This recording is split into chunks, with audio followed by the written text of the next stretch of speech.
सभी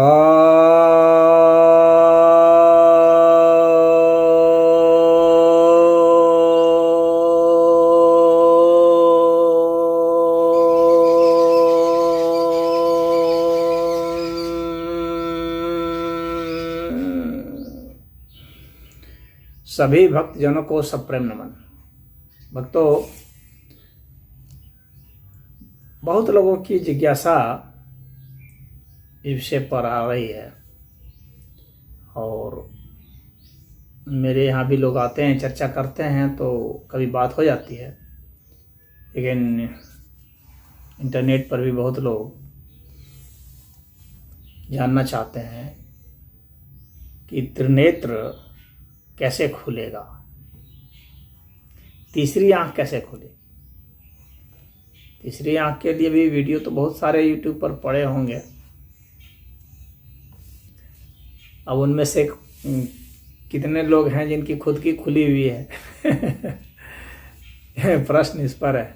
जिसकी खुद की खुली हुई नहीं है, भला वो कैसे बता सकता है कि तीसरी आंख? ये तो शंकर जी की खुली हुई है, शंकर जी बता सकते हैं।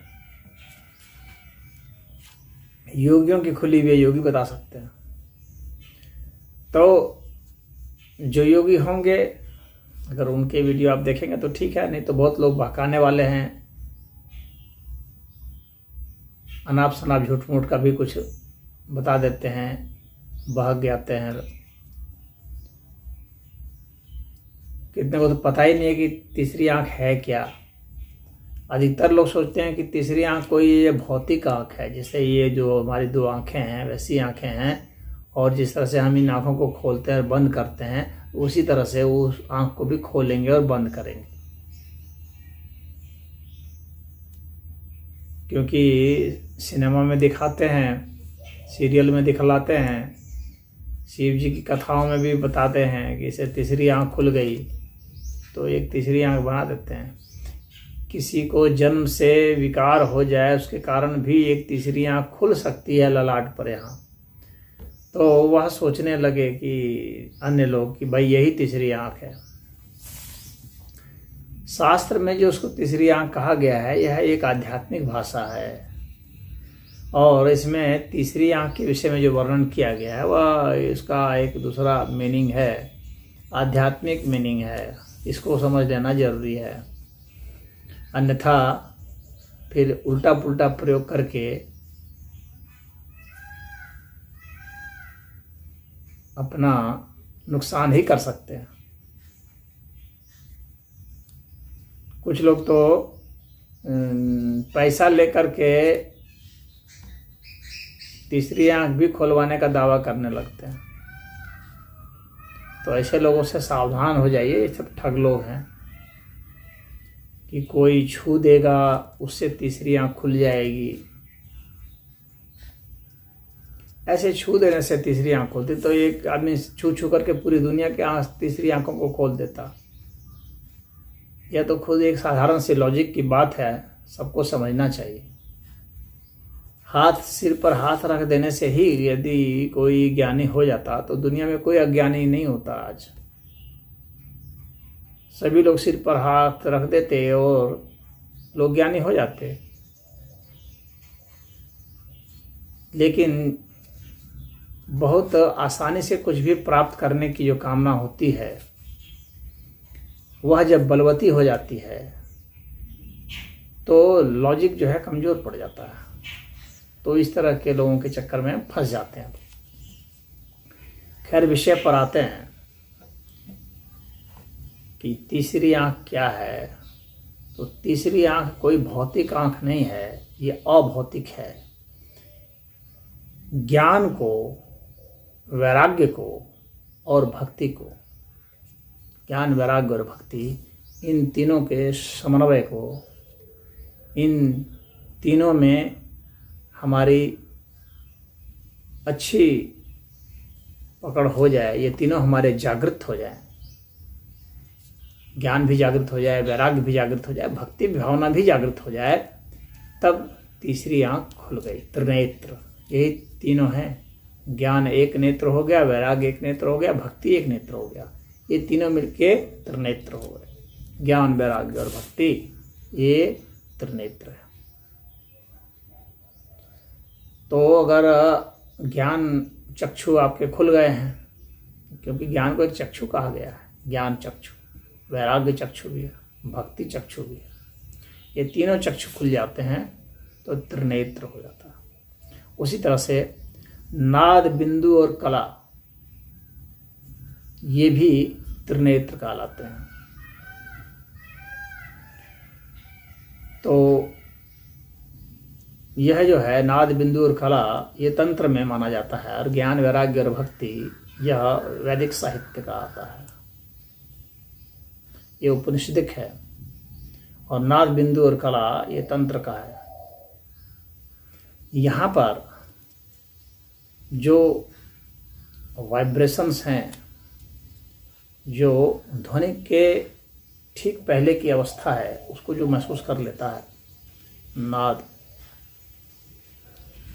और उसका जो प्रकटीकरण जो है बिंदु में, फिर उसका जो प्रकटीकरण है कलाओं में होता है, यानी कर्मों में हो जाता है। तो अव्यक्त अवस्था से कैसे व्यक्त अवस्था में आते हैं, इस चीज़ का जो समग्र बोध हो जाना नाद, बिंदु और कला में है, ये तीनों ही जो है त्रिनेत्र है, यानी इसका बोध हो जाना। अव्यक्त से कैसे हम व्यक्त में आए, और कैसे व्यक्त से और अधिक व्यक्त में हो गए, यानी ये मध्य स्थिति में आए बिंदु में, और फिर कैसे कलाओं में आ गए, वैखरी में आ गए। उसी तरह से जब हम इसकी बात करते हैं एक अलग दृष्टिकोण की, कि हमारा जो जीव है वो किस स्तर पर पड़ा हुआ है, तुरिया की जो अवस्था मानी जाती है, तो उसमें हम देखते हैं कि तीन चीज़ें आती हैं, विश्व, तेजस और प्राच्य। विश्व अर्थात जो सब कुछ है, तेजस अर्थात जो तेजोमय है, अग्नि का जो सूक्ष्म स्वरूप है उसको तेज कहा जाता है, और प्राज्य अर्थात जो ज्ञान का सूक्ष्म स्वरूप है, प्राज्य। तो ये जो है ये त्रिनेत्र कहलाते हैं, ये तुरीय अवस्था के त्रिनेत्र होते हैं।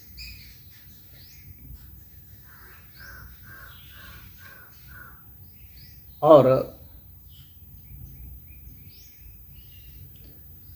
जागृत, सूक्ष्म और कारण, जागृत, सूक्ष्म और कारण, ये जो हैं, यानी जागृत अवस्था, हम अगर अवस्था के हिसाब से बात कर रहे हैं तो जागृत अवस्था जिसमें कि हम सब कुछ देख रहे हैं, महसूस कर रहे हैं, ये सब हो गया। सूक्ष्म मतलब कि ये जिसके वजह से है, यानी इनका सूक्ष्म जो स्वरूप है,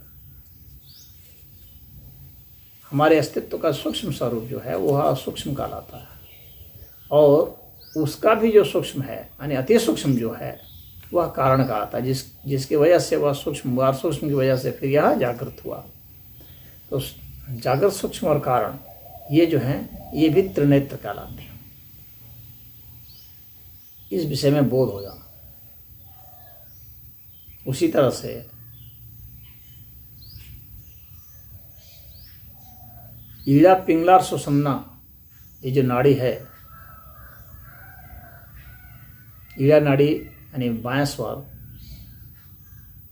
पिंगला नाड़ी यानी दायां स्वर, और सुषुम्ना यानी दोनों स्वर, इनका पूरा प्रत्यक्ष बोध हो जाना, यह भी त्रिनेत्र कहलाता है। ये स्वर का त्रिनेत्र है।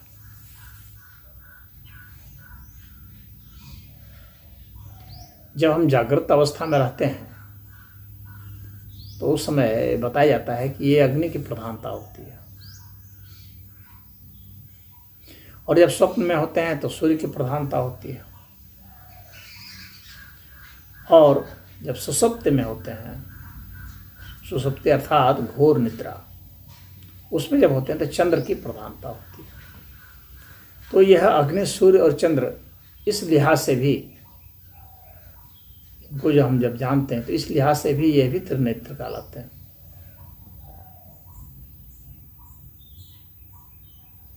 यह अग्नि के हिसाब से है। और अगर इसी को अगर और हम लागू करते हैं सभी पर तो कहा जाता है कि अग्नि जब सब पर लागू हो तो उसको वैश्वानर कहते हैं। वैश्वानर, पूरे विश्व की अग्नि, वैश्वानर। और जब तेजस स्वरूप में होता है, यानी उसके पहले जो वो की जो स्थिति थी उसको हिरण्य गर्भ कहते हैं। हिरण्य अर्थात तो वो सोने जैसा, तो वो उसकी चमक सोने जैसी है, अर्थात वह ऊर्जामय क्षेत्र है, तो वह तेजस कहलाता है। और ये वैश्वानर जो है ये पदार्थ का है, तो ये एक पदार्थ हो गया और ये तेजस जो है वह ऊर्जा का क्षेत्र हो गया। और उसके बाद उसके पीछे जो विज्ञान था, जिसकी प्रेरणा थी, जो एक, क्योंकि ये अस्तित्व तो एक नियम से चल रहा है ना, एक संविधान से चल रहा है, तो वह जो है वह प्रज्ञा है। तो उस हिसाब से ये त्रिनेत्र है, यानी वैश्वानर, हिरण्यगर्भ और प्रज्ञा, ये जो है ये भी त्रिनेत्र है।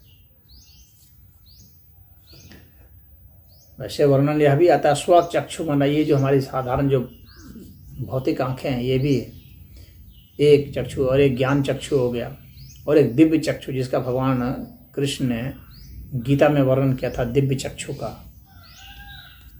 तो दिव्य चक्षु भगवान ने कहा था कि अर्जुन तुम सामान्य चक्षु से नहीं देख पाओगे, दिव्यम ददामि ते चक्षु, तुम्हें दिव्य चक्षु में दे रहा हूं, उसी से मेरे तुम इस विराट स्वरूप को देख सकोगे। तो विराट स्वरूप को देखने के लिए दिव्य चक्षु चाहिए, यानी अगर विराटता आपको दिखती है तो यानी इसका मतलब है कि आपके वे चक्षु खुल गए। भगवान ने कहा तुम्हें देता हूं, तो इसका मतलब आप यह नहीं सोचें कि आप जो है अब अर्जुन को दे दिया, अब तो मुझे कहाँ से मिलेगा भाई, मैं तो अर्जुन हूँ नहीं। तो ऐसी बात नहीं है, आपको विराटता देखनी है। विराटता देखने का जब आप प्रयास करेंगे तो दिव्य चक्षु भगवान स्वयं सब प्रदान करते हैं। ऐसा नहीं कि खाली अर्जुन को प्रदान किया गया, आपको भी प्रदान हो जाएगा, सभी को प्रदान हो जाता है। आपसे विराटता देखने के चक्कर में पड़े, अपनी चेतना को उतना ऊंचा उठाने की कोशिश करें कि आप बैठे बैठे ही अंतर्भूत होकर के आप विराट अस्तित्व को महसूस करने की कोशिश कीजिए। सूरज, चांद, तारे, आकाश, गंगा, इसमें लगातार आप ध्यान लगाएं, यानी और बड़ा आप देखते जाने को, और देखेंगे कि आपको वो चक्षु मिल गया। आप तो कल्पना भीतर कर रहे हैं, और बड़ा सोच रहे हैं, और वहाँ खुलता जा रहा है। ये कल्पना शक्ति जो है ना, ये बहुत बड़ी शक्ति होती है। इस शक्ति से वह शक्ति जागृत हो जाएगी, त्रिनेत्र की शक्ति। वो कल्पना शक्ति किसकी शक्ति है? मन की शक्ति है। मन की सूक्ष्म शक्ति ही कल्पना शक्ति होती है। तो उसको हम सूक्ष्मता में ले जा सकते हैं और उसको विराटता में भी ले जा सकते हैं। मन को विराट भी बना सकते हैं और सूक्ष्म भी बना सकते हैं। तो मन को यदि विराट बनाते चले जाएंगे तो हम विराट अस्तित्व का दर्शन करेंगे, और अगर सूक्ष्मता में चले जाएंगे तो सूक्ष्म से सूक्ष्म अस्तित्व का दर्शन करेंगे, दिव्य तत्वों का दर्शन करेंगे। दिव्य तत्व किनको कहा जा रहा है? किसको कहेंगे दिव्य तत्व? क्या सिर्फ यह एक नाम है? नहीं, दिव्य तत्व का मतलब हो गया वह तत्व जो बिंदु से सूक्ष्म हो, वह दिव्य तत्व है। और दिव्य तत्व का मतलब यह भी हो गया कि जो इस ब्रह्मांड से भी विराट हो, विराटता में जाएंगे तो ये सब दिव्य तत्व है। ब्रह्मांड से बड़ा अस्तित्व भी आप सोच सकते हैं, चिंतन कर पाते हैं, तो वे दिव्य तत्व हैं। और बिंदु से सूक्ष्म तत्व अगर आप कर पाते हैं महसूस, तो वे भी दिव्य तत्व हैं। तो ये दिव्य चक्षु से वे दिव्य तत्व दिखते हैं। तो दिव्य तत्व होगा तो दिव्य चक्षु खुल जाएगा, मतलब कि आपका त्रिनेत्र जागृत हो गया। और ऐसे तंत्र में आज्ञा चक्र को कहा गया है। आज्ञा चक्र अर्थात जो हमारी पहली परत जो है, ये तो ये शरीर है, तो इस शरीर का जो धारण है वह मूलाधार चक्र से होता है। दूसरा चक्र जो है वह स्वाधिष्ठान है, और दूसरी परत समझ लीजिए आप। ऐसा नहीं कि ये यहाँ है ये वहाँ है, ऐसे ऊपर ऊपर जो किताबों में दिखाते हैं वैसा कुछ नहीं होता है। ऊपर नीचे ऐसा नहीं होता है, वो परत होती है, ऊपर नीचे की परत। तो ये जो पहला शरीर उतर गया, मान लीजिए छिलका, पहला छिलका, तो दूसरा छिलका जो हो गया, जो सूक्ष्म शरीर का है, वो स्वाधिष्ठान चक्र है।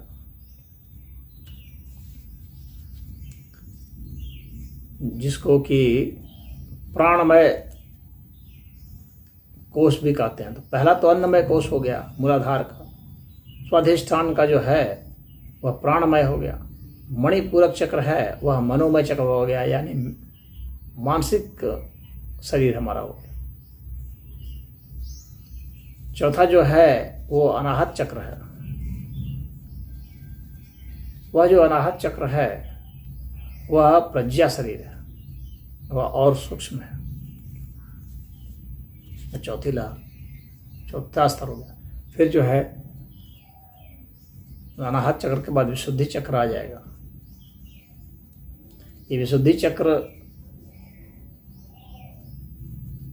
पर जब हम जाते हैं तो आत्म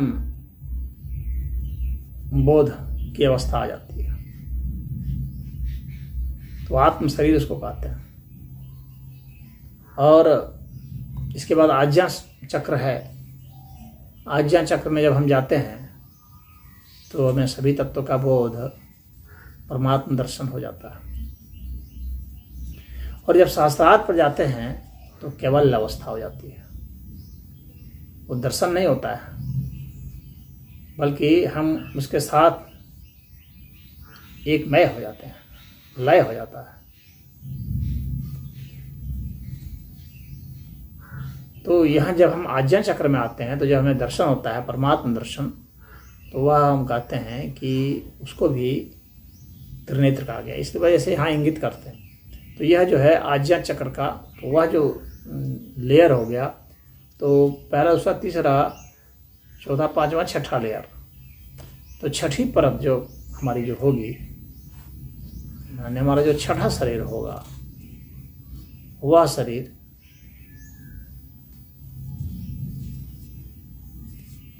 कहलाएगा त्रिनेत्र।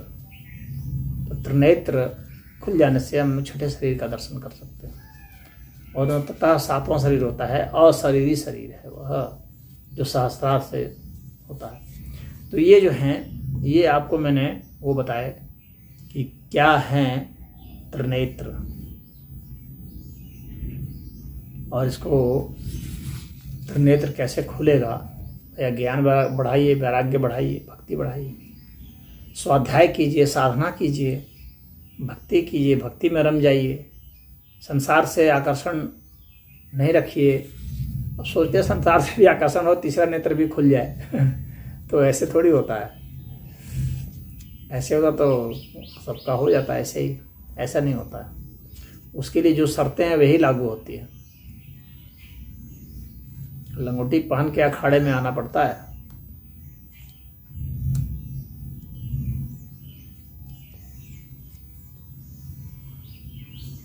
तो ये आध्यात्मिक शब्दावली है त्रिनेत्र। तो इसको मैंने आपको बता दिया। जितने भी प्रकार के योग बताए गए हैं उनसे ये त्रिनेत्र खुलता है। और कैसे खुलता है, क्या है, आप समझ गए। मंत्र योग से भी खुलेगा, तंत्र योग से भी खुलेगा, ज्ञान योग से खुलेगा, ध्यान योग से, भक्ति योग से, कर्म योग से, संन्यास योग से, जितने प्रकार के योग हैं, राजयोग है, इन सभी योग से खुलेगा। इन सभी योगों में से किसी को भी, जिसे भी आप अपना उचित समझते हैं, आपके जो मार्गदर्शन करने वाले हैं वे ऐसा मार्गदर्शन करेंगे तो निश्चित थे आपका खुलेगा। ये दिया ही गया है खुलने के लिए ये बंद रखने के लिए तो दिया नहीं गया है, इसका उपयोग करने के लिए दिया गया है। तो इसका उपयोग करें और अपनी तीसरी आंख खोलें। ये इतना कठिन भी नहीं है और इतना सरल भी नहीं है। यह नहीं है कि जैसे ये आंख खोलते हैं उसी तरह से वो आंख भी खुल जाएगी। फिजिकल है तो ये फिजिकल रूप से खुलता है। वे सब जो फिजिकल नहीं है, आध्यात्मिक हैं, तो आध्यात्मिक शरीर में जब प्रवेश होगा तभी आपका खुलेगा। आध्यात्मिक शरीर का प्रवेश जो है वो जब प्राणायाम शुरू करते हैं तो आध्यात्मिक शरीर में प्रवेश शुरू हो जाता है, क्योंकि प्राणमय शरीर वहीं से शुरू होता है। तो इसमें इतना ही। ओम।